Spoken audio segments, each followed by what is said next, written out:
तत्वदर्शियों का मत है कि जीवात्मा के गहन अंतराल में उसकी आत्मबोध प्रज्ञा स्वयमेव जगी रहती है और उसी स्फुरण से सोहम का आत्मबोध अजपा जाप बनकर स्वसंचालित बना रहता है।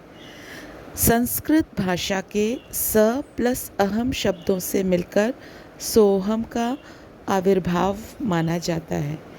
सोहम उपासना के निमित्त किए गए प्राणायाम में इसी अविज्ञात तथ्य को प्रत्यक्ष करने का प्रस्फुट को जगाने का प्रयत्न किया जाता है।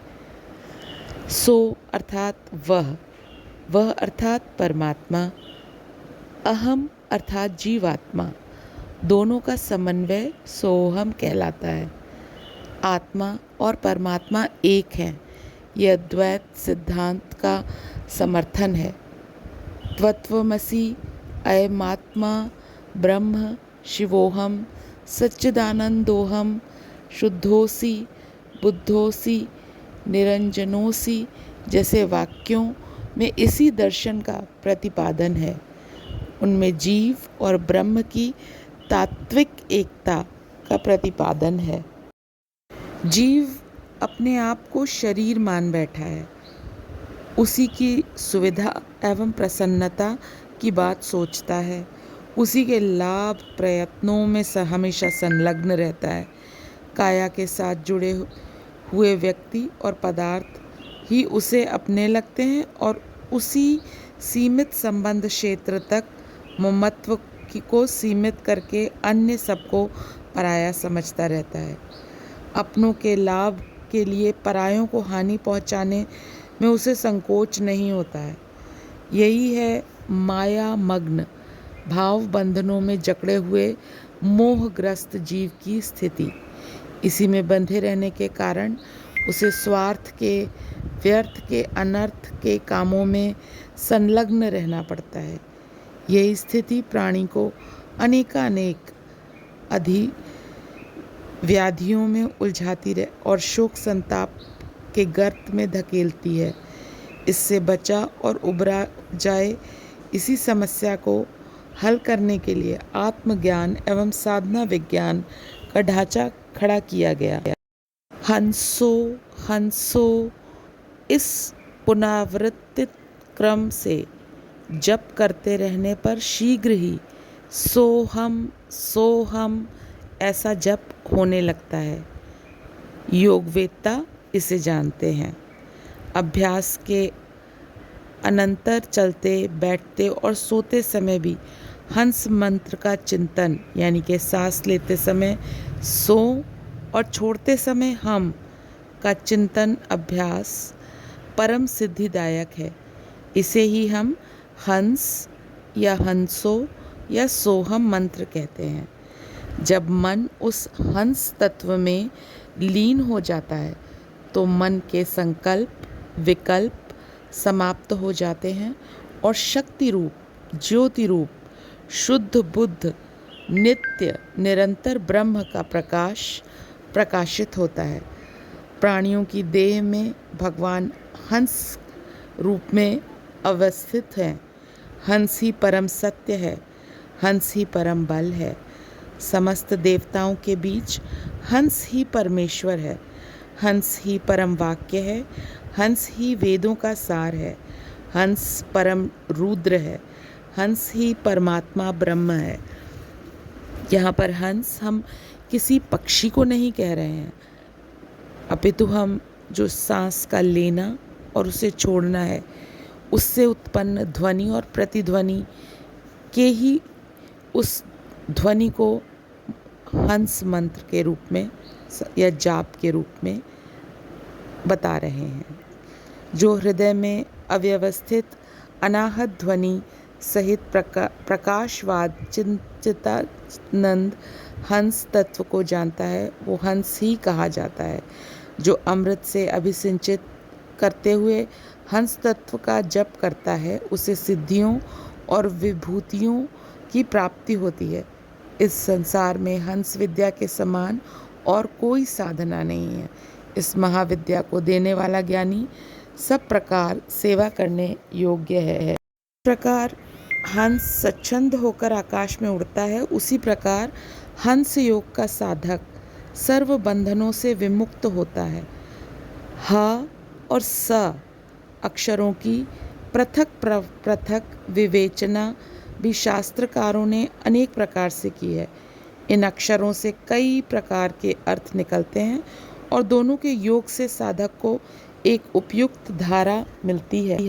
श्वास के निकलने में हंकार और प्रविष्ट में सकार होता है। हकार शिवरूप और सकार शक्ति रूप कहलाता है। हकार से सूर्य या दक्षिण स्वर होता है और सकार से चंद्र या वाम स्वर होता है। इस सूर्य चंद्र दोनों में समता स्थापित हो जाने का नाम हठ योग है।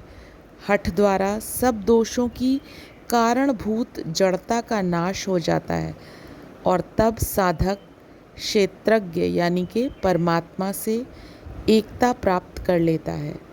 जीवात्मा सहज स्वभाव सोहम का जाप श्वास प्रश्वास क्रिया के साथ साथ अनायास ही करता रहता है। वो अनजाने में ही इस मंत्र को कंठस्थ कर लेता है। यह जीव हकार की ध्वनि से बाहर आता है और सकार की ध्वनि से भीतर जाता है। इस प्रकार वह सदा हंस हंस जप करता रहता है। इस तरह एक दिन एक रात में जीव 21,600 मंत्र सदा जपता रहता है। संस्कृत व्याकरण के आधार पर सोहम का संक्षिप्त रूप ओम हो जाता है। ओम। गायत्री का वाहन हंस कहा गया है। यह पक्षी विशेष न होकर हंस योग ही समझा जाना चाहिए। जो हंस पक्षी में भी स्वच्छता, धवलता, नीरशीर विवेक युक्त आहार विशेषताओं की ओर इंगित करते हुए निर्मल जीवन, सत असत निर्धारण एवं नीति युक्त उपलब्धियों को ही अंगीकार किया जाना जैसी उत्कृष्टताओं का प्रतीक माना गया है। किंतु तात्विक दृष्टि से गायत्री से हंसवादिता होना, उसकी प्राप्ति के लिए हंस योग की सोओहम की साधना का निर्देश माना जाना ही उचित है। अजपा गायत्री ब्रह्म, विष्णु, रुद्र की शक्तियों से परिपूर्ण है। इसका जप करने वाले को पुनर्जन्म से छुटकारा मिल जाता है। इसके समान न कोई विद्या है, न इसके समान कोई ज्ञान ही भूत भविष्य काल में हो सकता है। अजपा गायत्री योगियों के लिए मोक्ष देने वाली है।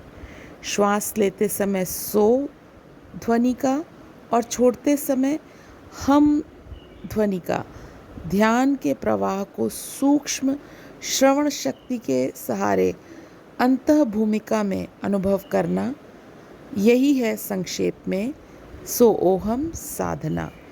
वायु जब छोटे छोटे छिद्रों से होकर वेग पूर्वक निकलती है तो घर्षण के कारण ध्वनि प्रवाह उत्पन्न होता है। बांसुरी से स्वर लहरी निकलने का यही आधार तो है ना।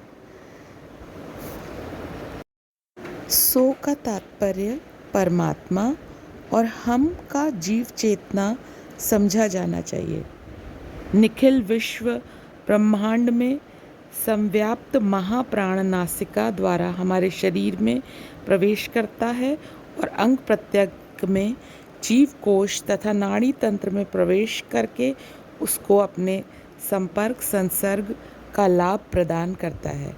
यह अनुभूति सो शब्द ध्वनि के साथ अनुभूति भूमिका में उतरनी चाहिए और हन शब्द के साथ जीव भाव द्वारा इस काय कलेवर पर से अपना कब्जा छोड़कर चले जाने की मान्यता प्रगाढ़ की जानी चाहिए। एक बार फिर से दोहराते हैं। सो